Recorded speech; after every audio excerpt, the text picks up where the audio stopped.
Good morning, sports card Wild West marketplace. To the collectors, to the investors, the venture hobbyists, the flippers.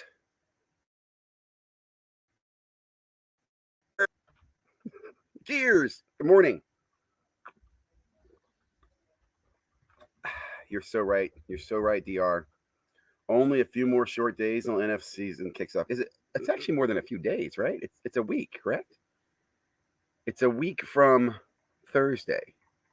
It doesn't start this Thursday. Correct me if I'm wrong. I think it starts on the 9th, which I don't understand why they're waiting, to the 9th. Why don't they start this weekend, like this weekend? There's no football, there's no preseason, and they're running the season an extra week. I don't understand why there's no football this week. Anybody correct me if I'm wrong? Oh, you know what? How's the volume? We're using the freaking DSL line this morning. For coffee, we're just going to chit-chat. I'm not going to be doing a lot of other stuff. I might be poking around, looking at some stuff with you guys, but I just want to spend a few minutes in the morning. Maybe this is weaning me off my morning routine of doing Sports Cards Daily Live in the morning, which I will say, we did Sports Cards Daily Live last night, and I thought it went damn well. For the first format of that show, Markleberry cards. I've got to ask him why he chose Markleberry cards. Because when I think of Markleberries, I think of Sharkleberry Finn. Remember Sharkleberry Finn Kool-Aid? Man, that was the best freaking Kool-Aid in the world back in, a few years ago when I was a teenager. Let's see. What else did I want to talk about? Oh, I thought the show went really well. We have another show tonight. We're going to have one every weeknight. Tonight I have one of the gentlemen on from TGT, the Transparent Grading Team. We're going to talk about sports cards, talk to him about the hobby. Not going to be mainly about TGT, but we'll ask a few things. But really looking forward to that tonight. Looking forward to that session this evening. And we'll do the news. We'll start off with the news at 11, like from 11 to 11:10, 10 minutes of sports card hobby news. And then we'll wrap up with a Q&A. That's kind of the goal, man. That's kind of where we'll take things. I'm trying to see if there's any big news or any big stories that have popped last night and today. Last night was quiet on the YouTube. Like I said, I pointed out a few YouTube channels that I watched yesterday. The theme that I took away with is that, it's not just apparent to me, it's apparent to other people. They're overprinting the hell out of Topps Baseball, out of Panini Select, out of everything. What are your thoughts of building set missing couple of key cards, 4 or less missing card set and keep cards separately? So here's my funny thing about sets. I used to love doing sets. That's what got me started into it. I don't know why. Like the little OCD person in you, they want to just put everything in order. My sons and I put together a lot of sets. The one set that we just chased like crazy was the Bowman 2017 Bowman Mega Box set. I think it was a 100-card set. We easily put together 10 of those. I was giving cards away to people to help them finish their set. I think we had, which meant we had 10 Otanis, we had 10 Acunas, we had 10 of everything in that set. It was awesome. So what are my thoughts on it? After doing that, what I ended up doing, and here's my point, after doing those sets, we ended up breaking like probably 4 or 5 of them last year. I broke the sets. I sent most of the cards to like Star Stock or I sold off the Acunas, got them graded. Sold the Otanis and everything. So sadly, I guess my point is there's few people who collect full sets anymore. There are still many, but not as many. And how do we break the sets? We just had so many, and we wanted more money to buy more cards, I guess. I don't know. So what I would like to do in set building, I'd like to do a registry set where you build the entire set in a slab and you get it. PSA is the one that has the registry set. I'm holding hopes that another registry set will pop out on the market and I can go with them. Good morning, hobby fam. Paul Lesko pointed out, filed a dapper 3D collectible trademark this morning on Twitter.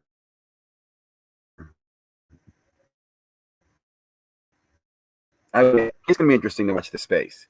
NFTs are so far from being, even touched yet. Now, I think there's a lot of confusion. There's too many, and anybody can make one.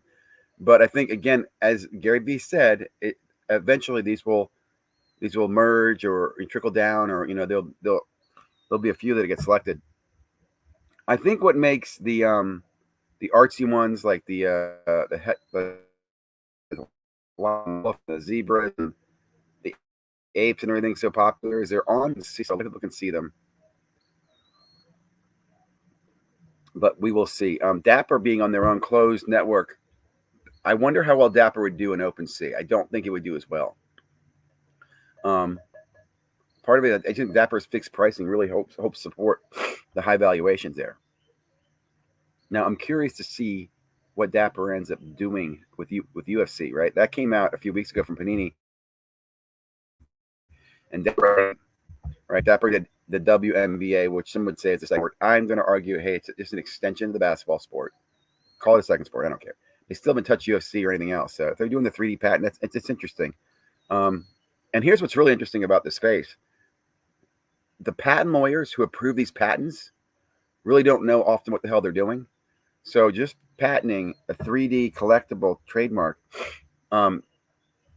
there's a lot of 3D collectible trademarks already out there. I mean, Funko's got 3D like images in their NFTs. Vivi has a whole. You walk into a virtual room where you put your collectibles on a shelf and you can move them around. Right, that's a whole 3D world. So you have had a couple days to think about it. Does it $1 million builder NFT make any sense yet? $1 million.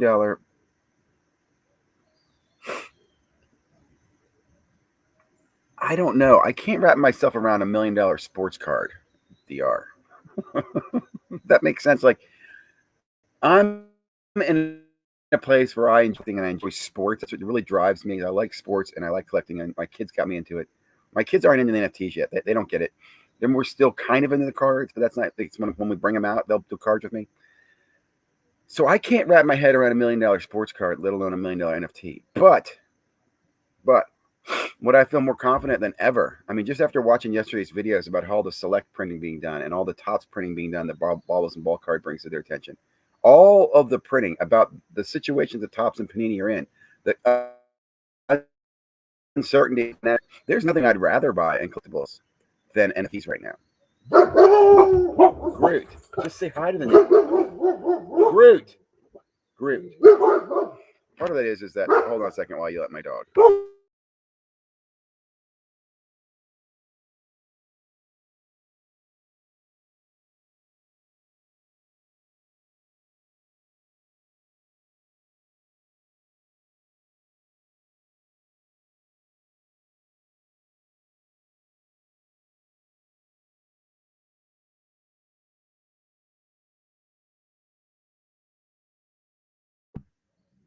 Sorry guys.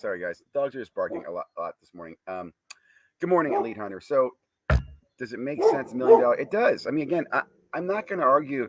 Like, a lot of things have blown my mind. Like, cryptocurrency doesn't make sense to me. Ultimately, when I'm looking at cryptocurrency, I'm going, so somebody just made a bunch of lines of code and we bought them. I don't know. I just don't. I don't know. But what I do tell you is I understand the technical side. I understand what a token is, what non-fungible is. I understand what the blockchain is. And here's what I really like, right? As a cyber guy, I know if someone tries to counterfeit, commit fraud, crime in the blockchain, it is going to be detected because everything is, there's logs and there's trails. You can see it, right? Like, it's so obvious. Like, when the card goes for $1, you know it's being gifted, or somebody did a side. Can't hide it. Okay. And when you see a card sell several times, anyway, my point is the blockchain is very clear. The sports card world or collectible world is very, very not clear. In fact, when you look at collectibles in general with fake autographs and fake memorabilia, it is a dirty, dirty, foggy world, man. So that's another reason why I really, really dig the NFTs. But I don't encourage people to do them for a couple of reasons. Selfishly, I don't want to compete against you. I don't. It sucks. It's crazy. It's like, I don't want to compete against you at Target, but at least we'll talk. But in the NFT world, I don't get to talk to you. I just find out you're competing against me. Like I was listening to Business Jeremy this morning, and he's down on Tops's Inception NFT, which again, I don't care if you guys follow this, but if you guys follow Tops, I think I hate talking NFTs only, but Tops, I think, is learning a lot. They did wax. They thought that was a good plan. They pivoted. They didn't explain why, but they pivoted now to this new blockchain. Now they're bringing a new series 2. They didn't do not extended. Extended is what the hockey is called. Update for baseball. They just went straight to Inception. They're taking a lot of slack, but they're still in the infancy. And I also believe in the Topps name and the Topps brand. So we will see. Okay, questions. Hey Ziggy, good morning, Elite Hunter. Brat hates NFTs. Every time you mention them, he barks. Brute. Oh, you're saying brute as in Groot. Groot. NFTs. Groot, you hate NFTs? I'll tell you, my dog's a big baby. He's a baby boy. Big, soft, cuddly puppy. I like the idea of Bitcoin, etc. But how our government is coming after tax money. I question if they allow people to make money through it. That's a good point. That's a very good point. It's interesting. There's that law going around that I think if passed could really punish the crypto people. So, and I don't know enough about it either. I don't do cryptocurrency enough. I dabble in it because of the NFTs. Like I have some wax tokens because of NFTs. Did I get flow? I don't think I got flow. I think I had Bitcoin for a while. Anyway, that's not like if you were looking at my investment, I'm one of those idiots who's heavily invested in nothing. Okay, guys, let's see. We chit-chatted for about 10 minutes. I'm trying to think anything else to talk about before I go. We're going to do the show tonight. I don't want to ruin anything. Like I said, we have a guest. Also, guys, I'd also love to have you on the show. Again, it's evenings at 11 p.m. One guest per evening. Elite Hunters, love to have you on. DR, love to have you on. Mastradamus, all you guys are welcome. If you're interested, you can even come on and just voice if you don't want to do, video and stuff. Anyone know what happened to the YouTuber Vegas Find? I don't. I know he's alive, and I know he's well, and I know he's just hanging low. And the reason I say that is because I've known him for over a year, was a big fan of his channel. I do believe that I was in Vegas and sent him a message. He'd say, "Hey, let's go grab lunch." I think but he's been very quiet. On Instant Messenger, on Instagram, but he hasn't recently. But the reason I know he's doing well is because, and this is a story that Flipping Steve told me on his channel, not privately, but publicly. He said that the other day he got a message from Vegas Funds going, "Hey, Steve, congratulations on selling the LeBron James." And Steve's like, "What LeBron James? What did I sell?" So he logs in his Top Shot account, and apparently he sold some legendary card that he priced a while back at like 17 grand. I think he would never hit that, and someone bought it at 17 grand. And again, Vegas is apparently following that, monitored or saw it, and then I think Steven and Vegas and I and everybody know each other from like last year when we were all doing YouTube together. So that's where he is. I don't know what he's doing. I know he was not when I asked him about Top Shot back in March. I was like, dude, I totally should listen to you back in December, January. He's like, it wasn't me January. It's like October, November. And I even watched some of the videos where he was talking about it. And he was buying moments for like $5, like S1 legendary moments and stuff. It was crazy, ridiculous. But I asked him about Topps NFTs, and he was very negative. He's like, "That's a money run. The only real NFT." He's very, very bullish on Top Shot, but he's quiet. I don't know, and I don't know why I'm talking about this much, but that's what I know. That's what I know. He's big on Top Shot before anyone. Yeah, he made. I mean, you can go look at his account, right? His account. You look at his username. Look at his account up on the blockchain. His account at one point was worth over $1.5 million easily. Now, again, he wasn't the 20 million. I know, just basically being like a union, just buying packs on the lowdown. But he was promoting it for a long time last year. I remember he had some dapper people on his channel.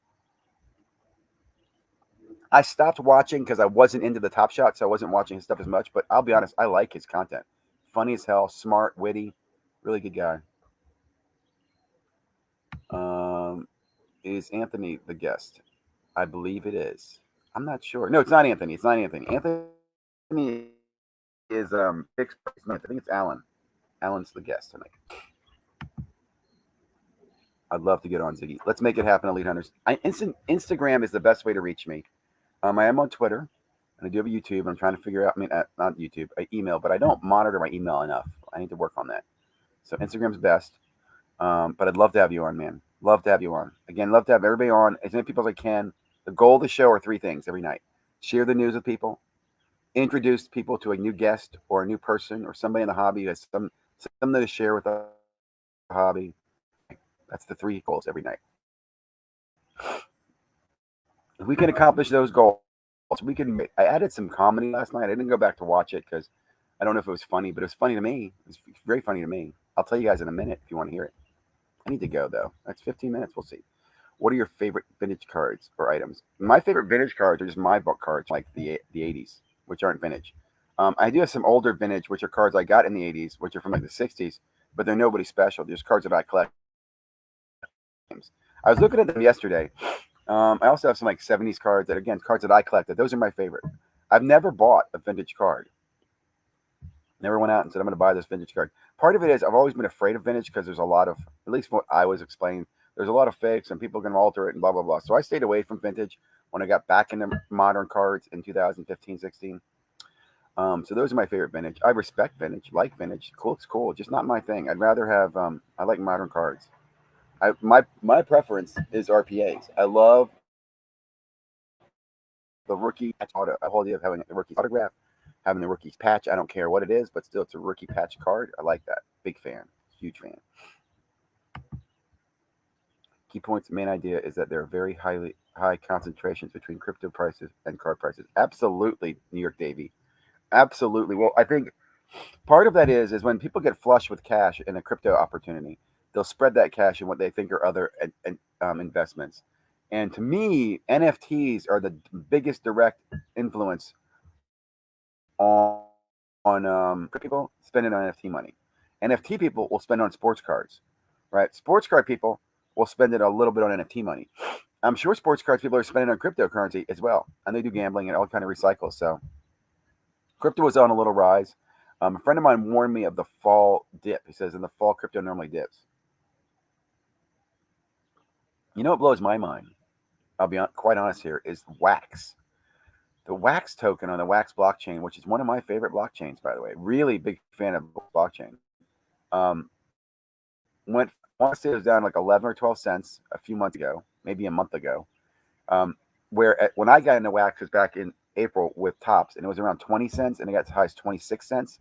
And at 26 cents, my portfolio is worth like $1,000, and then it went down like 11 cents, and it went down to like 300, 400 bucks. Well, right now, Wax is up to like 33, and it hit like 37, 38 cents. I don't know why, but it's amazing. And I'll tell you, if it continues to grow, your Wax NFTs grow with it, which is kind of an interesting thing. I like that about the Wax marketplace. The tokens impact the value of NFTs. I'm dying here with the sinuses this morning. It was a good late night style show. Funny, but if you can figure out how to involve hobby habits, I think you'll go over even better. Hobby habits. That's a good tip, Tom. Involve hobby habits, like maybe give a tip every night of something we're doing in the hobby. What do you guys think about the jokes in the beginning? I thought that was really funny, right? I did this joke last night. It was like, if you watch Breakers, always a good side of everything. You can go through a break, it's skunk. Oh, Ziggy, I know you got skunk, but man, wasn't it a great skunk? You didn't have to smell it. At least all the smell was over here, Ziggy. You can just talk people down. Oh, man, it's the wrong Hornet. Still a beautiful card. What a gorgeous 101. That guy could be good someday. All those optimistic things that breakers tell you. So I was like, three things, the top three things you want your breaker to tell you or break the news. I'm not going to go through all of them. But what was my favorite one? I think my favorite one was Ziggy. Ziggy, your dog's dead. No, break. Break didn't work out the way you wanted to. Dogs passed on. I'm not going to say which one because I love them both. Hey, but we have a filler going for a puppy. You can get spots 8 and 9. You want in? I just think that's hilarious. Because the breaker's like that. It's like, dude, I know you got skunked. Oh, I know you lost thousands of dollars in that break. Hey, you want to get in the filler? I love breakers. I really do. Just think of that if a gambler did that. Like if the dealer at the table, the dealer at the table, Jack was like your breaker, it's like, you're showing 15, a dealer flips 2, 9, 10, 21, dealer wins. And the dealer looks at you and goes, oh, sorry, bad break. I don't know. I'm going too late. Okay, guys, have a good night. Good day. Thank you for being here. I'm gonna do coffee probably the rest of this week every morning. I don't know why. I enjoy it, and I enjoy kind of the free forming, not planning for anything format in the morning. So we'll continue doing that. And I just like doing live. It makes me have to think sharper. Tonight, 11 p.m. Sports Cards Daily.